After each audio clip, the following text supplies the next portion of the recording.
Assalamualaikum dan selamat sejahtera semua.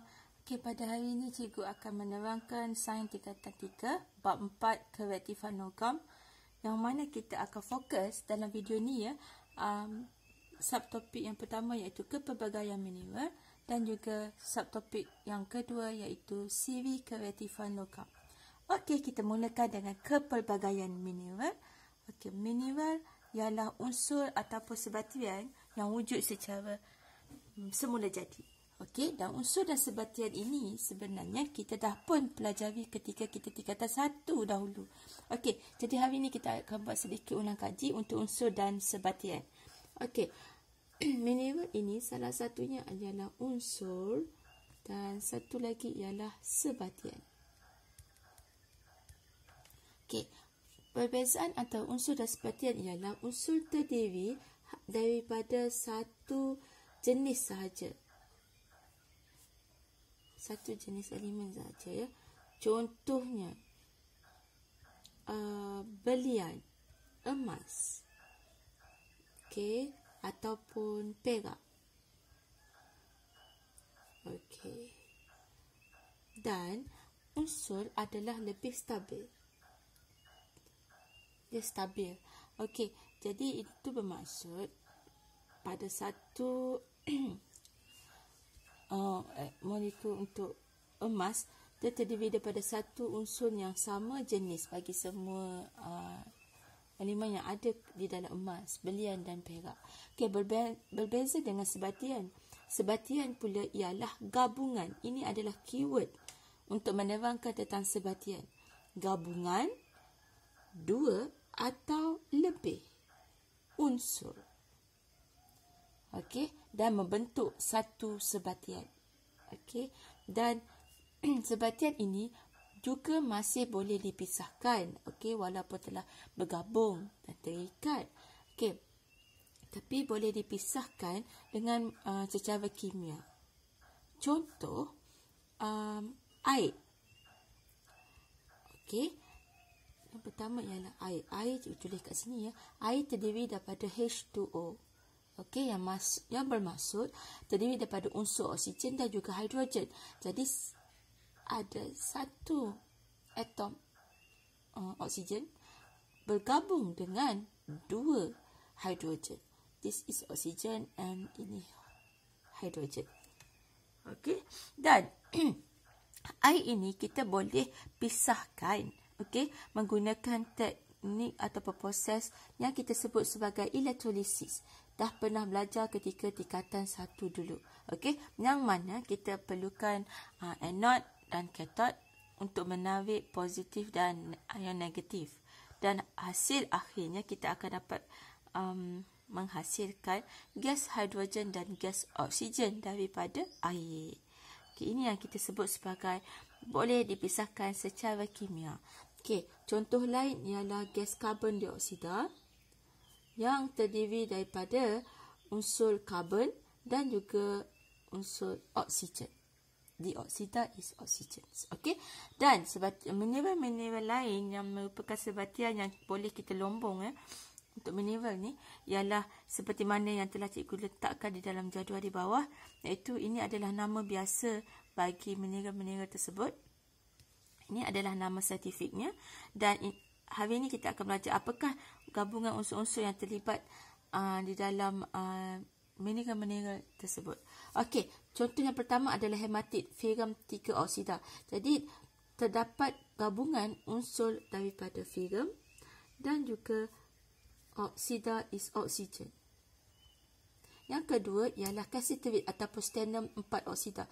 Stannum ini ialah timah. Jadi ini adalah biji timah yang kita lombong daripada tanah. Dan kerana seperti mana yang di atas juga, ini adalah ferrum adalah besi, jadi ini adalah biji besi. Jadi biji besi dan biji timah yang terlalu lama di dalam tanah akan bergabung dengan oksigen dan menghasilkan ferrum oksida dan stannum oksida. Kita sebut sebagai logam oksida. Seterusnya adalah kuarsa, silikon dioksida. Sama juga terhasil daripada gabungan unsur silikon dan juga oksigen. Oksida, oksigen. Yang seterusnya adalah bauksit aluminium oksida. aluminium dan oksida.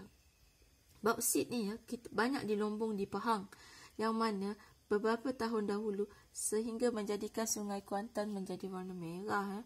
Okey, kerana pelombongan bauksit ni penting kerana permintaan aluminium yang tinggi.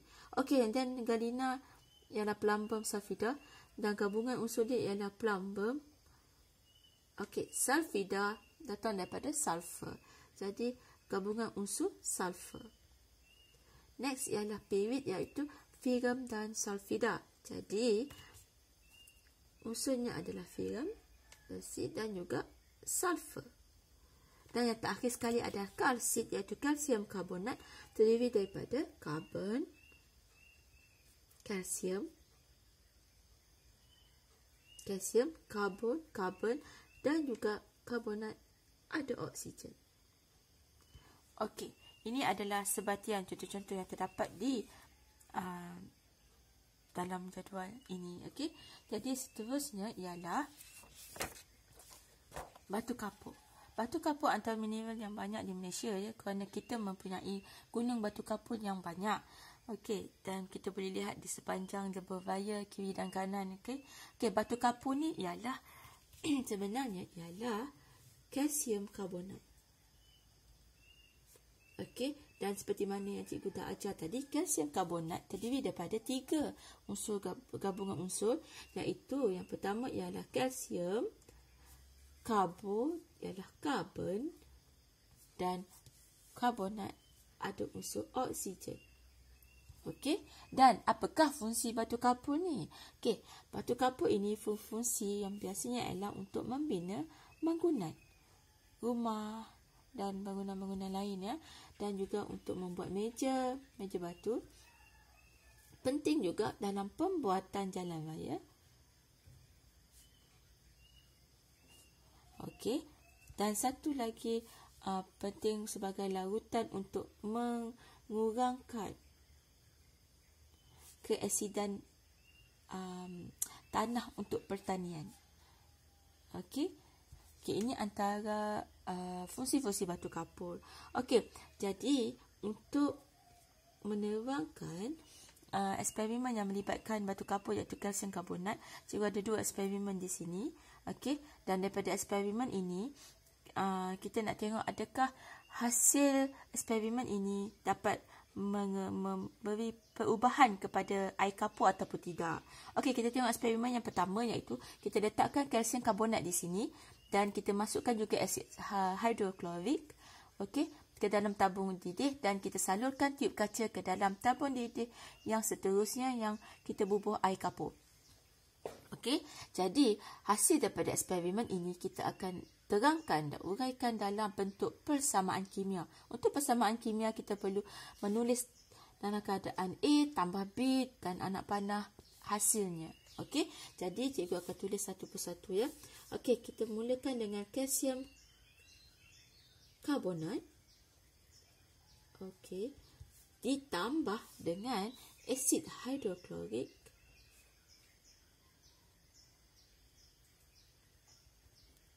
Okey, masukkan anak panah, dan hasil daripada kalsium tambah karbonat dan asid hidroklorik menghasilkan kalsium klorida. Kalsium klorida.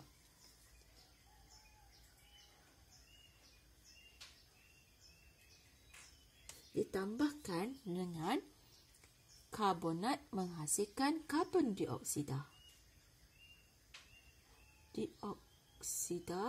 Dan asid ini menghasilkan air. Mudah untuk ingat. Okey, kalsium klorida, karbonat, karbon dioksida dan air. Okey, sedikit petua ya. Kalaulah asid hidroklorik ini tidak digunakan tapi digantikan dengan asid sulfurik, jadi kalsium yang terbentuk ialah kalsium sulfida.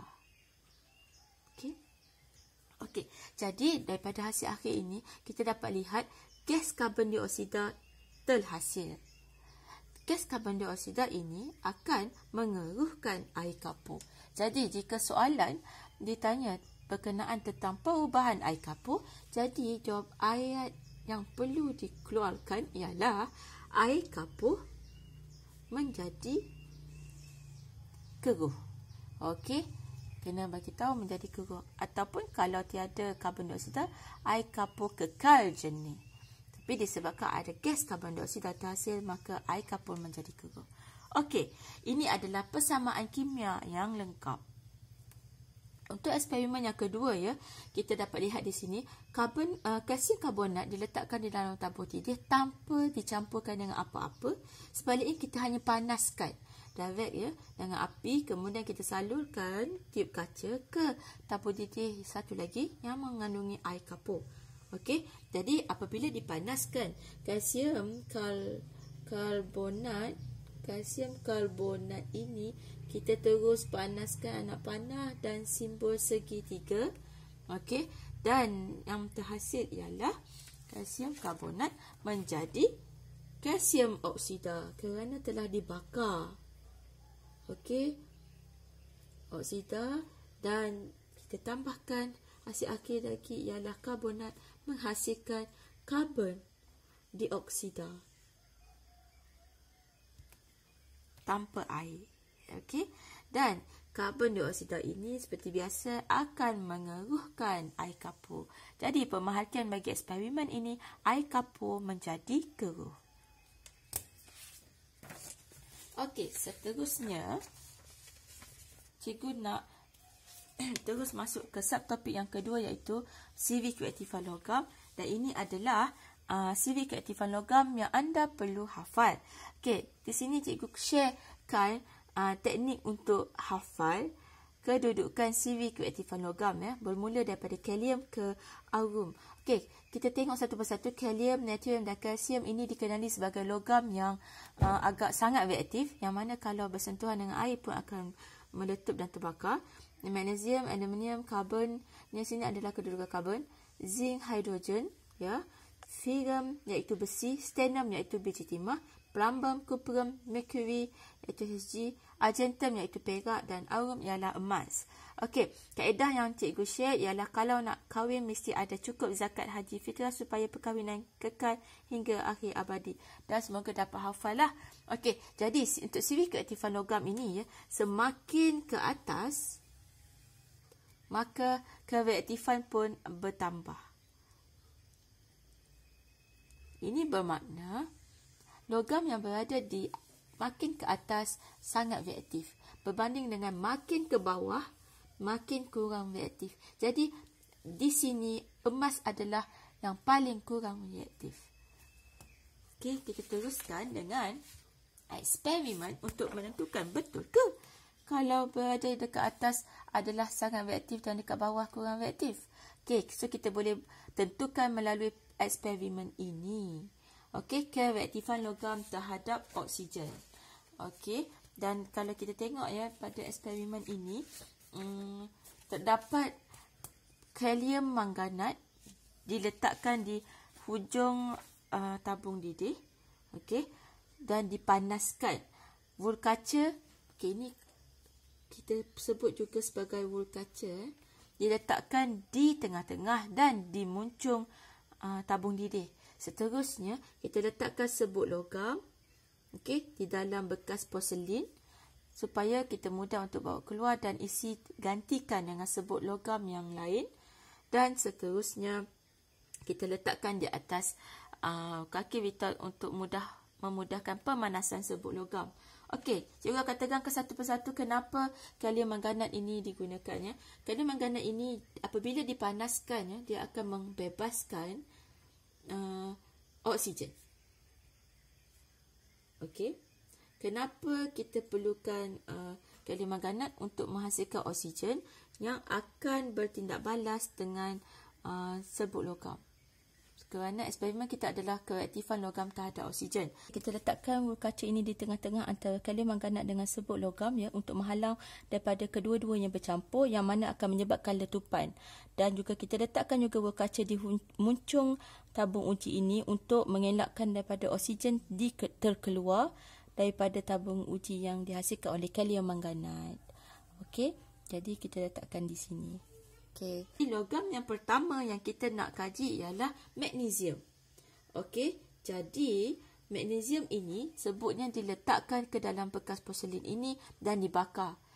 dengan kehadiran oksigen dan api, jadi pemerhatian dilakukan. Okey, hasil daripada pemerhatiannya ialah magnesium terbakar pantas dengan nyalaan berkilau terang dan amat cepat, dan nyalaannya berwarna putih. Okey, hasil akhir yang terbentuk setelah pembakaran lengkap ialah berwarna putih. Okey, dan seterusnya, selepas selesai pembakaran magnesium, kita gantikan pula dengan logam yang kedua, iaitu aluminium. Dan hasil akhir pembakaran aluminium ini ialah terbakar pantas dengan nyalaan terang dan cepat. Okey, jadi warna hasil ialah warna kelabu. Aluminium. Maaf ya, itu salah eja. Okey. Okey, sebab yang seterusnya kita gantikan pula di sini dengan serbuk zinc. Dan zinc menyala sahaja, tapi tidak terbakar dengan pantas ya, seperti magnesium dan aluminium, tapi masih terang, cuma agak perlahan. Okey, warna dia ialah kuning ketika panas dan berwarna putih apabila sejuk. Okey, special untuk zinc. Seterusnya ialah kita gantikan dengan filem ataupun serbuk besi. Untuk filem tiada nyalaan terbentuk, hanya baraan sahaja yang terbentuk, tetapi masih terang. Okey, dan warna hasil dia ialah warna perang. Dan terakhir sekali kita gantikan dengan serbuk kuprum. Hasil pemerhatian hanya berbarai secara malap sahaja, dan warna hasilnya adalah hitam. Jadi, bagi menerangkan kadar tindak balas bagi setiap logam ini, apabila nyalaan terbentuk yang sangat berkilau dan terang, jadi kita boleh katakan ini sebagai kadar tindak balasnya sangat cergas. Okey, bagi aluminium yang tidak berkilau, jadi kita namakan dia sebagai cergas. Untuk zinc yang hanya menyala dengan terang, ini adalah kadar tindak balas yang cepat. Okey, untuk filem kurang cergas kerana hanya baraan sahaja yang terhasil, dan bagi kuprum perlahan. Okey, siap. Seterusnya,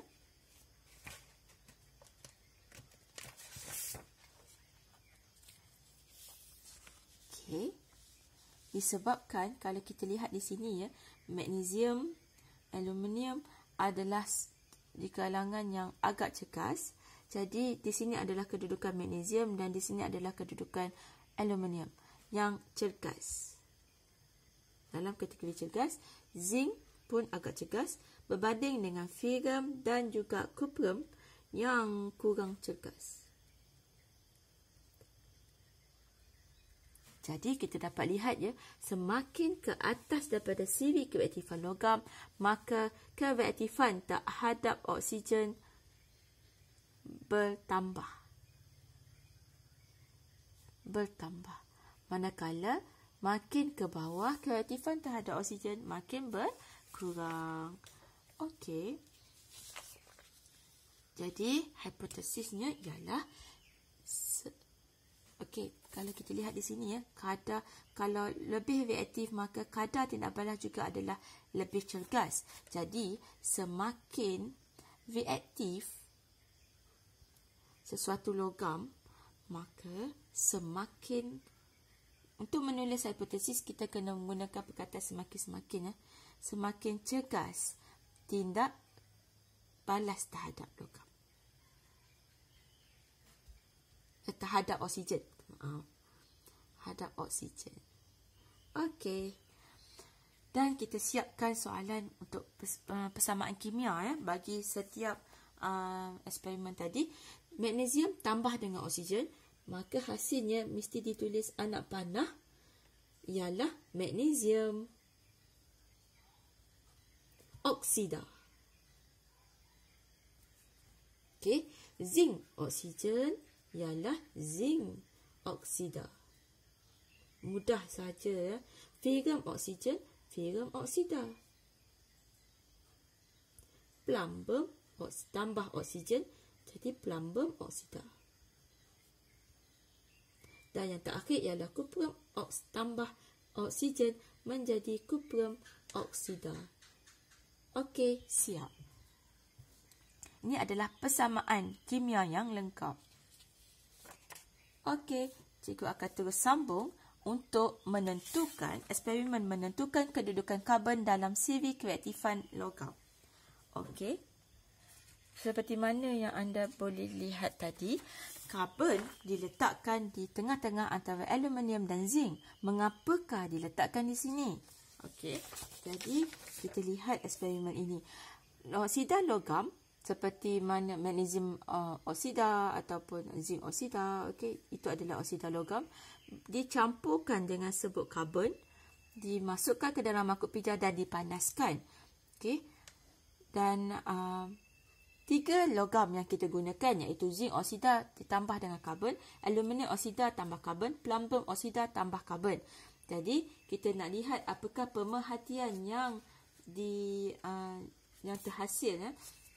Okey, bagi untuk pemerhatiannya ialah bagi zinc oksida, campuran yang dicampurkan itu hanya dilihat membara secara malap sahaja.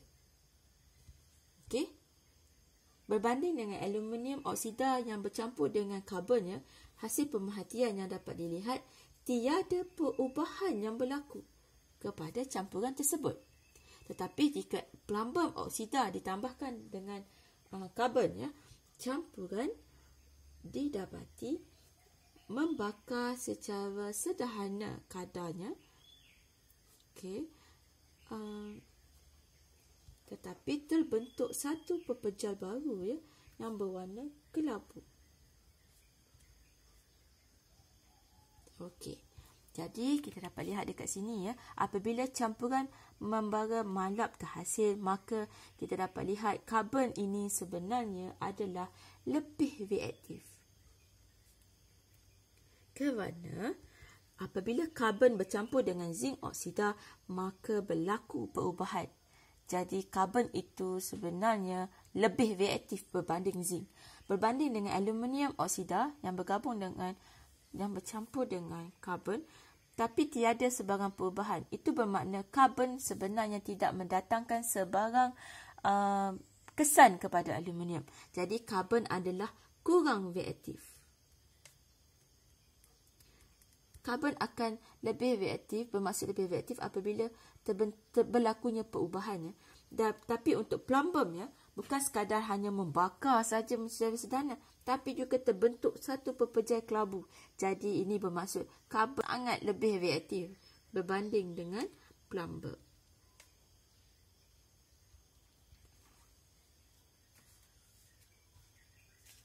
Okey, jadi kalau kita lihat pada CV keaktifan logam ya, zinc terletak di sini, aluminium di atas dan plumbum di bawah. Jadi kita dapat lihat ya, untuk yang berada di atas karbon tiada perubahan, jadi karbon kurang reaktif. Apabila kita dapat lihat karbon kurang reaktif daripada aluminium, maka kedudukan karbon perlu diletakkan di bawah aluminium. Tetapi karbon dilihat lebih reaktif daripada zinc dan plumbum kerana ada perubahan. Jadi karbon perlu diletakkan di atas zinc dan plumbum kerana lebih reaktif daripada kedua-duanya. Jadi kedudukan karbon adalah di sini, di bawah aluminium dan di atas zinc dan plumbum. Dan oleh kerana plumbum kadar tindak balasnya adalah lebih cergas, okey, jadi kita dapat lihat kedudukannya jauh lebih bawah berbanding dengan zinc. Jadi lebih ke bawah ialah lebih kurang reaktif berbanding dengan karbon, dan kalau ke atas lebih reaktif berbanding karbon. Kalau di sini makin ke bawah makin kurang reaktif. plumbum lebih kurang reaktif berbanding dengan zinc. Okey. Seterusnya, kita cuba jawab untuk kita cuba bina persamaan kimia ya bagi ketiga-tiga eksperimen tadi. Okey, bagi zinc oksida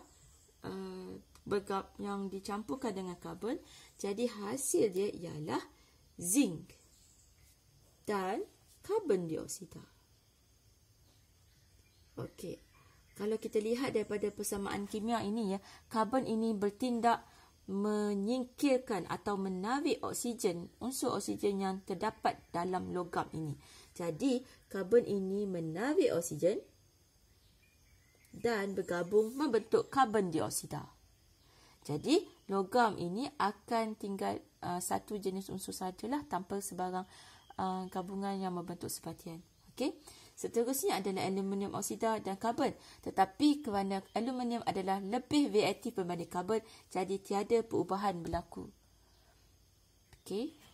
Dan untuk plumbum dua oksida dan karbon, okey, kita tahu akan berlaku membakar dan pepejal kelabu terbentuk. Jadi, plumbum hasilnya ialah plumbum tambah dengan karbon ini menarik oksida di sini dan menjadi karbon dioksida. Okey, ini adalah persamaan kimia yang lengkap bagi kedua-dua logam yang kurang reaktif berbanding karbon. Okey, soalan pula. Karbon boleh menyingkirkan oksigen. Okey, seperti ini, menyingkirkan oksigen seperti mana plumbum oksida juga. Okey, daripada oksida logam bermaksud karbon adalah lebih reaktif daripada logam tersebut. Tetapi jika karbon tidak boleh menyingkirkan oksigen daripada oksida logam tersebut, bermaksud karbon adalah kurang reaktif daripada logam tersebut. Okey? Siap. Okey, seterusnya yang akhir sekali untuk subtopik ini ialah jika tadi untuk menentukan kedudukan karbon yang berada di bawah aluminium dan di atas zinc dan plumbum, sekarang kita nak tentukan pula kedudukan hidrogen dalam siri keaktifan logam. Okey, daripada gambar rajah ini adalah eksperimen yang dilakukan, yang dijalankan ya. Okey, kalau kita lihat di sini dalam kelalang bulat, yang pertama sekali ialah asid hidroklorik dicampurkan dengan larutan kuprum 2 sulfat. Okey. Yang berwarna biru. Okey, so kita campurkan dan kita tambahkan logam zinc ke dalamnya. Okey, hasil daripada tindak balas ini okey, eksperimen seterusnya adalah menentukan kedudukan hidrogen dalam siri keaktifan logam. Okey, so kita dapat lihat di sini ya, dalam kelalang bulat ada asid hidroklorik yang dicampurkan dengan larutan kuprum 2 sulfat dan juga logam zinc. Dan hasil tindak balas ini akan menghasilkan gas hidrogen. Okey, yang akan disalurkan melalui tube kaca ke kalsium klorida kontang untuk menyerap kelembapan, okey, fungsi klorida kontang. Okey, yang mana akhirnya gas hidrogen yang melalui kalsium klorida kontang ini akan menghasilkan gas hidrogen kering sebelum dialirkan ke dalam tabung didih yang mengandungi serbuk logam oksida yang kita akan ganti-gantikan ya. Dan serbuk tersebut akan dipanaskan dan gas hidrogen yang berlebihan akan dibakar di hujung ini untuk mengelakkan letupan. Okey, mula-mula kita letakkan serbuk logam aluminium oksida ke dalam tabung didih tersebut, dan pemerhatian yang kita dapat lihat ialah tiada berbara dan berwarna putih terbentuk. Okey, jadi ini menunjukkan bahawa hidrogen tidak menurunkan. Ini istilah yang kita kena pakai ya. Okey, hidrogen tidak menurunkan aluminium. Okey. Apabila tiada nyalaan terbentuk, maka tidak dapat menurunkan. Okey, berikutnya adalah kita gantikan dengan zinc oksida. Okey, tiada berbara juga yang terbentuk sama seperti aluminium, dan tetapi zinc oksida berubah daripada warna kuning ketika panas menjadi warna putih ketika sejuk. Jadi ini juga bermaksud hidrogen tidak dapat menurunkan zinc. Okey. Dan seterusnya ialah filem oksida tambah dengan hidrogen besi. Okey, hasil dia kita letak di sini ya. Dan hasilnya ialah terbakar terang. Okey, ada nyalaan. Jadi serbuk pegang kemerahan menjadi kelabu berkilat. Itu bermaksud kelabu berkilat ini adalah logam filem, dan ini bermaksud hidrogen dapat menurunkan filem. Okey, next is plumbum dua oksida bergabung dengan hidrogen terbakar dengan terang, dan warna serbuk kuning asalnya berubah menjadi kelabu berkilat. Jadi ini adalah logam plumbum, okey, terhasil, dan hidrogen menurunkan plumbum. Dan akhir sekali ialah kuprum dua oksida, okey, tambah dengan hidrogen, dan dia terbakar sangat terang. Okey, so bermaksud warna hitam berubah jadi warna perang. Logam terhasil dan hidrogen dapat menurunkan kuprum. Okey, jadi jika tiada nyalaan terhasil, maka bermaksud hidrogen tidak menurunkan oksida logam tersebut. Tetapi jika berlaku nyalaan terbakar terang ataupun sangat terang, jadi hidrogen dapat menurunkan logam tersebut. Okey, selain daripada menggunakan perkataan ini, tidak menurunkan dan menurunkan, kita juga boleh menggantikannya sebagai reaktif ataupun tidak. Jika hidrogen itu tidak dapat menurunkan, maka itu bermaksud hidrogen itu kurang reaktif terhadap logam tersebut. Okey, contohnya ialah aluminium dan zinc ya. Hidrogen tidak dapat menurunkan aluminium dan zinc. Jadi itu bermaksud aluminium dan zinc adalah lebih reaktif berbanding dengan hidrogen. Okey, jadi hidrogen perlu diletakkan kedudukannya di bawah aluminium dan zinc. Di sinilah kedudukan hidrogen. Dan bagi filem, plumbum dan kuprum, hidrogen dapat menurunkan ketiga-tiganya. Jadi ketiga-tiga logam ini perlu berada di bawah hidrogen. Okey, jadi filem, plumbum dan kuprum berada di bawah hidrogen. Dan kerana kuprum ya terbakar dengan sangat terang, jadi kuprum adalah paling kurang reaktif. Okey, makin ke bawah kuprum ini makin kurang reaktif berbanding dengan hidrogen. Okey, jadi kedudukan hidrogen adalah di sini. Okey, jadi soalannya ialah hidrogen kurang reaktif kerana di bawah. Okey, hidrogen juga kurang reaktif berbanding dengan zinc ya, kerana berada di bawah zinc. Seterusnya bagi filem, hidrogen lebih reaktif berbanding filem.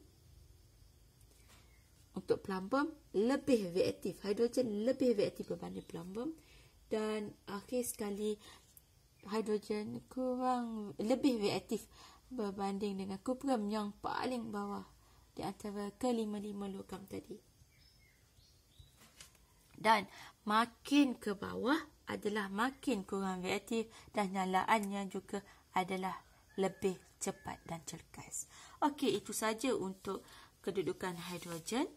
Jadi hasil daripada eksperimen oksigen menentukan kedudukan karbon dan menentukan kedudukan hidrogen, maka ini adalah siri keaktifan logam yang lengkap. Makin ke atas keaktifan makin bertambah, makin ke bawah keaktifan makin berkurang. Okey, itu sahaja. Jangan lupa subscribe dan like video ini. Terima kasih.